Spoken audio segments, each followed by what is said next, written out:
भारत की पावन भूमि पर अनेक देवी देवताओं ने अवतार लिया, परंतु खाटू श्याम बाबा का नाम आते ही श्रद्धा, विश्वास और करुणा अपने आप में मन में उतर आती है। उन्हें हारे का सहारा, शीश के दानी और कलयुग के देवता के रूप में पूजा जाता है। खाटू श्याम बाबा कोई और नहीं बल्कि महाभारत के महान योद्धा बर्बरीक है, जो घटोत्कच और मोरवी के पुत्र थे। बर्बरीक बचपन से ही अत्यंत पराक्रमी, दयालु और सत्य के प्रति अडिग थे। उनकी माता मौरवी ने उन्हें हमेशा सिखाया कि शक्ति का प्रयोग अहंकार के लिए नहीं बल्कि धर्म और न्याय के लिए ही होना चाहिए। बर्बरीक ने कठोर तपस्या कर भगवान शिव को प्रसन्न किया और उनसे 3 अमोघ बाणों का वरदान प्राप्त किया। ये बाण ऐसे थे कि युद्ध में उनका प्रयोग करने पर शत्रु का नाश निश्चित था। जब महाभारत का महासंग्राम होने वाला था, तब बर्बरीक ने निश्चय किया कि वे युद्ध में भाग लेंगे और जो पक्ष हार रहा होगा उसी पक्ष का साथ देंगे। यही उनका धर्म था। अपने नीले घोड़े पर सवार होकर हाथों में 3 बाण लेकर वे कुरुक्षेत्र की ओर चल पड़े।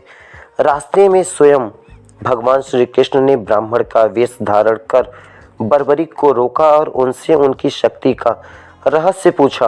बर्बरीक ने विनम्रता से अपने 3 बाणों की शक्ति का वर्णन किया।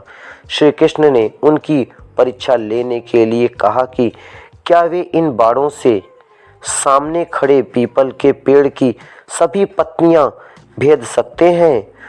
बर्बरीक ने एक ही बाण चलाया और वह बाण एक एक कर सभी पत्तियों को भेदता चला गया। श्री कृष्ण समझ गए कि यदि बर्बरीक युद्ध में उतरे तो युद्ध का संतुलन बिगड़ जाएगा और धर्म की योजना पूरी नहीं हो पाएगी। तब भगवान श्री कृष्ण ने उनका शीश दान में मांगा। बर्बरीक दानी थे। उन्होंने बिना सोचे समझे कहा, जो मांगना है मांगिए। श्री कृष्ण ने कहा, मुझे तुम्हारा शीश चाहिए। यह सुनकर बर्बरीक के चेहरे पर कोई भय नहीं आया। उन्होंने मुस्कुराकर कहा, यदि मेरे शीश का दान धर्म की विजय के लिए है तो यह सौभाग्य की बात है मेरे लिए। बर्बरीक ने अपने हाथों से अपना सिर काटकर भगवान श्री कृष्ण को समर्पित कर दिया। श्री कृष्ण अत्यंत प्रसन्न हुए और वरदान दिया कि कलयुग में तुम मेरे नाम से पूजे जाओगे और जो भी सच्चे मन से तुम्हें पुकारेगा उसके सारे कष्ट दूर होंगे। यही कारण है कि बर्बरीक आज श्याम बाबा के नाम से पूजे जाते हैं। भगवान श्री कृष्ण ने बर्बरीक के शीश को कुरुक्षेत्र के ऊंचे स्थान पर रख दिया ताकि वे पूरा महाभारत युद्ध देख सकें। युद्ध समाप्त होने पर जब पांडवों में यह विवाद हुआ कि विजय का श्रेय किसे जाए, तब बर्बरीक ने शीश के सच्चाई बताई। बर्बरीक के शीश ने सच्चाई सभी को बताया कि युद्ध तो भगवान श्री कृष्ण की लीला और द्रौपदी के चीर की रक्षा से जीता गया है। कालांतर में बर्बरीक का यह शीश राजस्थान के सीकर जिले के खाटू गांव में प्रकट हुआ। वहां एक गाय प्रत्येक दिन एक स्थान पर अपने आप दूध गिराने लगी।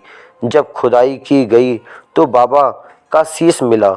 उसी स्थान पर आज भव्य श्याम मंदिर है, जहां देश विदेश से लाखों श्रद्धालु दर्शन के लिए आते हैं।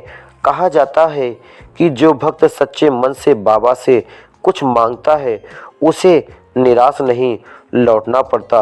बाबा के दरबार में न जाति देखी जाती है न धन, वहाँ केवल श्रद्धा और विश्वास चलता है।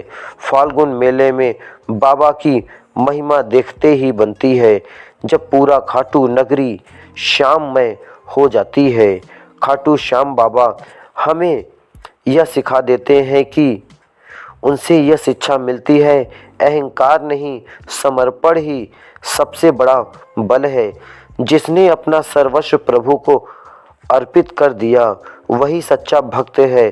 बाबा आज भी अपने भक्तों की पुकार सुनते हैं और टूटे हुए दिलों को सहारा देते हैं। सच ही कहा गया है, जो हारा वही श्याम को प्यारा है। इसीलिए बाबा खाटू श्याम कहलाते हैं। बाबा खाटू श्याम की महिमा का जितना बखान किया जाए उतना ही कम है। अलग अलग किस्से, अलग अलग कहानियाँ उनके नाम के मिलते हैं, क्योंकि जो भक्त जिस भाव से बाबा से जो कुछ पाता है उस भाव से बाबा का गुणगान करता है। आज मैं भी कर रहा हूँ। अगर ये जानकारी आप तक पहुँची है तो आप भी बाबा के दरबार में जाइए, अपनी अर्जी लगाइए। बाबा खाटू श्याम आपके दुखड़े ज़रूर सुनेंगे। वीडियो को लाइक, सब्सक्राइब और शेयर ज़रूर करिएगा। बेल आइकन को प्रेस करिए जिससे नए वीडियो की नोटिफिकेशन आपको मिलती रहे। जय श्री श्याम दोस्तों।